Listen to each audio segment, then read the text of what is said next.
पिछले व्याख्यान में मैंने चर्चा की थी कि वर्षा ऋतु में सामान्यतया जो कार्य नहीं करना उनका विधान किया कि तली हुई चीज़ नहीं खानी, अमुक चीज़ नहीं लेनी, ये नहीं लेनी। तो अपवाद स्वरूप आचार्य चरक बताते हैं कि भाई ये करना है कभी कभी, लेकिन उसका समय बता दिया, अवस्था बता दी प्रकृति की। और आप देखो हमारे घरों में लागू हैं ये चीज़ें, हम देखते हैं बचपन से। हमें याद है जिस दिन वर्षा होती थी तो घर में क्या कहते थे, भाई चीले बना लो। अब हमें तो पता नहीं था, घर वाले कहते थे, बड़े बुजुर्ग, अरे भाई आज तो बरसात है, ठंडा मौसम हो रखा है। जैसे लंबी वर्षा चली, 1 दिन चली, 2 दिन चली, पूरे दिन चली, या पहली बार बहुत तगड़ी सी हो गई, ठंडा सा मौसम हो गया, न उमस है न कुछ है, तो घर वाले क्या कहते थे, भाई चीले बना लो। आपने खाए चीले, मीठे और नमकीन हैं जी, गुड़ के बनते थे, खांड के बनते थे, तवे पर चीले, तवे पर चिकनाई लगा दी और उसको बना दिया। और नमकीन भी बनते थे बेसन के, नमक आदि भी डाल करके। अब वो चीज़ क्या है, आचार्यों ने परंपरा में डाल रखी है। जो घर वाले कर रहे हैं उनको थोड़ी पता है किस आचार्य ने कहा होगा, कब क्या होगा। वो अपने पूर्वजों से सीखते आए, वो अपने पूर्वजों से सीखते आए। अब मैंने जब ये चरक आदि आयुर्वेद के ग्रंथ पढ़े तब ये बात समझ में आई, अरे हमारे आचार्यों ने तो ये चीज़ें हमारे जीवन में डाल रखी। क्यों? प्रकृति को समझा, जाना और डाल दिया। लोगों को बताया नहीं कि इसका क्या सिद्धांत है, क्या नहीं है, क्योंकि सारा सृष्टि विज्ञान हर मनुष्य को समझ में आता नहीं है। जैसे मैं किसी से बात करूँ, कर लेंगे, अजी हमें तो सीधी बात बता दो, अजी हमें समझ में नहीं आती ये बातें, आप क्या करना ये बता दो, अजी कौन सिर दर्द मोल ले, ऐसी ऐसी बातें करते लोग। तो आचार्य कहते हैं ऐसा करो, ये धर्म है, ये ऐसा करना चाहिए, ये ऐसा होना चाहिए, बस। तो देखो क्या लिखा, चरक लिखते हैं, व्यक्त अम्ल लवण स्नेहम वर्षा वात वर्षाकुले अहनि विशेष शीते भोक्तव्यम वर्षासु अनिल शांतये। वर्षासु भोक्तव्यम, वर्षासु समझ गए, वर्षा पूरी ऋतु में। पहले मैंने चर्चा की थी, फिर बता दूं, वर्षासु क्यों कहा है। वर्षा ऋतु के 4 महीने हैं। वर्षा ऋतु के क्या हैं? 4 महीने, जो अखंड भारत की जो हम बात करते हैं। 1 जून को केरल में वर्षा आ जाती है और उससे पहले अंडमान निकोबार में आ जाती है, 5-7 दिन 10 दिन पहले, ठीक है, केरल मान लीजिए। और अंतिम में सितंबर के अंतिम में समाप्त होती है वहीं, समझ गए। मानसून पहले वहाँ से आती है, होती और मेघालय उधर होती हुई और फिर कहाँ चलती है, पश्चिम की तरफ बढ़ती है। तो दक्षिण में विंध्याचल से नीचे जितने जाते जाओगे 4 महीने हैं वर्षा ऋतु के। वहाँ 2 नाम है, पहले का नाम है प्रावृढ़, दूसरी का नाम है वर्षा। 4 महीने, समझ गए, 4 महीने वर्षा ऋतु के, आषाढ़, श्रावण, भादो और आश्विन, 4 महीने हैं वहाँ। और जो ही आप उत्तर में आते जाएंगे कम होती जाएगी, कहीं 3.5 महीने, कहीं 3 महीने, कहीं 2.5, कहीं 2। और जैसलमेर बाड़मेर में तो मुश्किल से महीना भर, 1.25 महीना, गंगानगर आदि में 1.5 महीना, हरियाणा में, दक्षिणी हरियाणा में 1.5 महीना ही होती है। महेंद्रगढ़, भिवानी, हिसार, यहाँ करनाल, पंचकुला में लगभग 1.25-2 महीने रहती होगी वर्षा। 15 अगस्त के बाद कितनी बार वर्षा होती है बताओ जरा। और अब कब हुई है शुरू, बोलो। तो फिर करनाल में हमारे यहाँ लगभग 23 और 25 के आसपास वर्षा, प्री मानसून जिसे कहते हैं, उसकी वर्षा होती है। आज बोलो 29 हो गए, अभी करनाल में वर्षा कहाँ हुई है? नहीं हुई, समझ गए। तो दक्षिणी हरियाणा में कब होगी? यहाँ से और देर, हिसार की तरफ जाओगे और देर, फिर गंगानगर, हनुमानगढ़, चूरू, सीकर, बीकानेर, जैसलमेर, बाड़मेर, धीरे धीरे जाएगी ना उधर पश्चिम की तरफ। यूँ वहाँ से आरंभ होती है, वहाँ टकराएगी और यूँ जाती है, फिर वहीं से समाप्त हो जाती है, वहाँ से धीरे धीरे समाप्त होती जाएगी और कम होती जाएगी, और दक्षिण की तरफ धीरे धीरे अगस्त के आखिर, सितंबर के आखिर तक जा कर के समाप्त होगी। 4 महीने। तो उत्तर भारत में 2 महीने की वर्षा ऋतु मोटे रूप से कह दिया, ठीक है। और दक्षिण भारत, विंध्याचल, ताप्ती जो आदि नदियां हैं, नर्मदा से नीचे, सतपुड़ा की पहाड़ियाँ उससे नीचे और कम होती, ज़्यादा होती जाएंगी, तो वहाँ प्रावृढ़ है और वर्षा है, ठीक हो गया। और यहाँ केवल वर्षा है। तो वर्षा सु का मतलब समझ गए? इतना विस्तार सारे के बारे में बताते हैं, जहाँ जहाँ ऐसा होता है। तो कहते हैं वर्षासु, वर्षा ऋतुओं में विशेष शीते, अभी मैंने बताया था ना कि ठंडक लगने लगी। कई बार इतनी तगड़ी वर्षा होती है कि इन दिनों वर्षा ऋतु में, एक बार तो मई में, जून में भी इतनी वर्षा हुई, 82 की बात है शायद, या 83, 82 की बात। क्या हुआ था, इतनी वर्षा हुई थी, रजाइयाँ निकलवा दी थी मई में। जून में भी क्यों, लगातार वर्षा आती है, शीतलता हो जाती है। और जब वर्षा ऋतु में तो ऐसा कई बार होता है, बहुत ठंडक लगती है, पंखा बंद करना पड़ता है। तो अति शीते, जिस दिन आपको लगे, अति शीत का मतलब क्या हुआ, उमस न हो, आपके त्वचा के छिद्र बंद हो जाएं, सिकुड़ जाएं, तभी सिकुड़ेंगे ना जब आपको शीतलता लगेगी।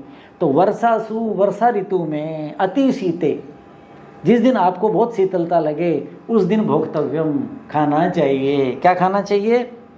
व्यक्त अम्ल लवण स्नेहम। अम्ल, व्यक्त मानी खुला, व्यक्त मानी प्रकट, अच्छी मात्रा में, लवण और अम्ल। अम्ल खट्टी और नमकीन चीजें खानी चाहिए। स्नेहम, और चिकनाई से युक्त होनी चाहिए। तो बनाते कि नहीं, देखो खट्टी खट्टी सी चटनी बनाएंगे, पकोड़े बनाएंगे, पकोड़े चटनी के साथ खा रहे हैं, नमकीन सी चीज़ें तड़के खा रहे हैं। चीले तो आम बात है वर्षा ऋतु में, पकोड़े के पकोड़े बना लो आज तो बरसात हो रही है जरा। ये चीज़ कहाँ से आई? ये यहाँ से आई कि वर्षा ऋतु में जब खूब शीतलता आपको लगे तो उस दिन व्यक्त अम्ल लवण, अम्ल लवण खा रहे हो, पहले भी खा रहे हो, थोड़ा थोड़ा कम लो, दोनों कम लो। अम्ल और लवण कम लेना चाहिए वर्षा ऋतु में। क्यों लेना चाहिए? अम्ल खटाई, उससे तो खटाई पैदा होगी, और नमक भी अम्ल पैदा करता है, खटाई शरीर के अंदर पैदा होती है, पित्त बढ़ाता है। तो वर्षा, वात वर्षा आकुले ऐनी, किस दिन में? अति शीते, जिस दिन बहुत शीतलता हो, और वात वर्षा, जिस दिन क्या हो, तेज ठंडी हवा चल रही है, फुहारें आ रही हैं, थपेड़े लग रहे हैं, किसके?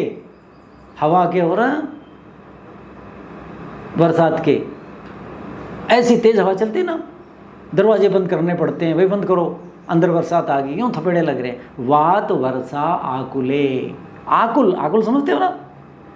उस दिन बस वर्षा, कोई काम नहीं कर सकते आप। कभी ये दरवाज़ा बंद कर रहे हो, कभी ये खिड़की बंद कर रहे हो, ये पानी आ गया, इधर निकालो, वहाँ छींटे आ गए, वो खुला छोड़ दिया ऐसी बातें। तो वायु चल रही है, बौछारें चल रही हैं। उस दिन खूब शीतलता जब हो जाए वर्षा ऋतु में, उस दिन ऐसी चीज़ों का सेवन करना चाहिए। क्यों? ये तो बताओ जी, क्यों कह रहे हैं आप ये बात? कहते इसलिए वर्षा ऋतु में क्या होता है? कुप्यंती पवनादयः, ऐसा लिखा था सिद्धांत, सिद्धांत पे ही बात कहूंगी सारी। कुप्यंती पवनादयः, पवन वायु बताया था, जल भूमि, सब क्या है? कुपित होंगी, पांचों तत्व कुपित होंगे। और यदि तीनों लो तो पवन वात पित्त कफ, तो वायु तो कुपित होगी। इस ऋतु में बताया था, जोड़ों के दर्द बढ़ जाते हैं, पूर्वी हवा चलती है जब ठंडा हो जाती है, वो क्या है? वायु कुपित हो जाती है इस समय। क्यों? ग्रीष्म ऋतु में वायु संचित होती है, वर्षा ऋतु में कुपित होती है। अब वर्षा ऋतु में क्या संचित हो रहा है? पित्त संचित हो रहा है, और शरद ऋतु में वो कुपित होगा। तो वो जो सिद्धांत था वो अब यहाँ का बता रहे कि जो मैंने कहा वायु के रोग बढ़ते हैं वो कुपित होंगी, आपको जो क्रोधित होगी चीज़ वो आपको आशीर्वाद देगी क्या? जो क्रोधित होगी, जैसे कई बार घर में कोई बात, भाई आराम से कह दो ना ये बात, जब कोई आराम से कहने की होगी तभी तो कहेंगे, जो बात आराम से कहने की नहीं कैसे कह दें? अच्छा भाई मैंने कहा ठीक है ऐसे कह दो। तो जो क्रोधित है, जो नाराज है, वो मीठा कैसे बोले? तो जो वायु है वो क्रोधित है, किसमें? वर्षा ऋतु में कुपित है, बलशाली है और वो तंग करती है। तो उसका समाधान कर दिया, किसने कर दिया? आचार्य कहते हैं भाई मैंने जो आपको कहा कि अम्ल रस, लवण रस, स्नेह चिकनाई खाओ, और मधुर रस भी, मधुर क्यों नहीं लिखा पता नहीं, मधुर भी होना चाहिए, ठीक है कि नहीं? तो वो खाना चाहिए। उससे क्या होगा? वो जो रुक्षता थी किसकी? आदान काल की, वो जो ग्रीष्म ऋतु से रुक्षता थी शरीर की, धातुएं क्षीण हो गई थी, बुरा हाल था, खाली पड़ी है जगह, सारे जोड़, वहाँ वायु घुस गई और शीतलता के कारण उसमें क्या हो जाता है? विकार आ जाते और वो तंग होती है। तो ये क्या है? मधुर, अम्ल और लवण कफ की वृद्धि करते हैं जो सुखा दिया था, लेकिन चिकनाई और ये चीज़ें पचेंगी नहीं, अम्ल बढ़ाएंगी। तो कहते भाई उसके लिए दिन निश्चित है। प्रकृति की ये जो अवस्था है, कौन सी? जिस दिन खूब तेज वर्षा हो रही है, थपेड़े मारते हुए बौछारें आ रही हैं, ठंडी हवाएं चल रही हैं, कमरे बंद करने पर भी ठंड से लग रही है, अरे भाई गर्म चीज़ देना कोई, अरे भाई कुछ बना लो, ये कहना पड़े। इसका मतलब क्या है कि आपकी त्वचा के छिद्र बंद हो गए। त्वचा के छिद्र बंद हो गए तो अंदर की जो अग्नि है अंदर ही है, और जठराग्नि उससे प्रदीप्त होती है। हेमंत ऋतु में जठराग्नि क्यों दीप्त होती है? क्योंकि शीतलता के कारण हमारे शरीर की अग्नि कहाँ? जठर में पिंडीभूत हो जाती है और सब कुछ हजम हो जाता है। तो बाहर शीतलता है तो वायु शीतल स्पर्श करती है, स्पर्श होने से त्वचा सिकुड़ती है, त्वचा के छिद्र बंद हो जाते हैं और शरीर की अग्नि बाहर नहीं निकलती। वही स्थिति जब वर्षा ऋतु में आएगी तो आप गरिष्ठ चीज़ें खा लोगे, तली हुई खा लोगे, तो क्या होगा? पच जाएंगी, और वो जो पचेंगी मधुर, अम्ल और लवण रस का सेवन करोगे तो उससे आपके शरीर में कफ की वृद्धि होगी, जो ग्रीष्म ऋतु ने सुखा दिया था, जिसके कारण आपको वायु के रोग बढ़ते थे। तो कहता है अनिल शांतये, आपके अंदर वायु कुपित हो रखी है, वायु के रोग बढ़ जाते हैं, उनकी शांति के लिए वर्षा ऋतु में इन चीज़ों का सेवन करना चाहिए। इसलिए बात कही। तो कभी कभी देखो हमारे जीवन में आचार्यों ने परंपरा में चीज़ें डाली हुई हैं। क्यों डाली हुई है? उपयोगी, सृष्टि के अनुकूल है। कुछ चीज़ें परंपरा में बन गई, सारी परंपराएं अच्छी नहीं होती। जैसे आपको याद हो, कुछ लोग क्या कहते हैं, बोले जी हमारी परंपरा है। परंपरा तो पर्दा प्रथा है, घूंघट है। परंपरा तो बाल विवाह था, क्या वो रखना था? क्यों नहीं? क्योंकि वो सृष्टि नियम के विरुद्ध है। परंपरा तो लड़कियों को न पढ़ाने की थी, ये अच्छी बात है क्या? परंपरा तो हमारा जो समाज है उसमें जो कमज़ोर तबके हैं जिनको अलग अलग कुछ कह दिया, उनको ये नहीं कर सकते, ये नहीं कर सकते, ऐसी बना ली थी लोगों ने। परंपरा वो अच्छी है जो सृष्टि के अनुकूल है, सृष्टि सम्मत है। और जो सृष्टि के अनुकूल, बाल विवाह सृष्टि के अनुकूल नहीं है, इसलिए त्याज्य छोड़ना। घूंघट अच्छा नहीं है, इसलिए छोड़ना। पढ़ाई करना अच्छा है, न पढ़ना बुरा है, इसलिए छोड़ना। तो परंपराएं जो चली हुई हैं, जो सृष्टि के अनुकूल हैं, हमारे लिए वो लाभदायक हैं। और जो सृष्टि के प्रतिकूल है, क्योंकि हम तो सृष्टि का ही अंश हैं, तो वो छोड़ देनी चाहिए। तो ये जो परंपरा है ये सृष्टि सम्मत है, इसलिए आचार्यों ने डाली। लेकिन बहुत सी चीज़ें ऐसी लोग कर रहे हैं वर्षा ऋतु में, जो सृष्टि के अनुकूल नहीं है वो छोड़ देने चाहिए। अब कुछ सिद्धांतों की अगले व्याख्यान में चर्चा करेंगे। ओम शांति शांति शांति।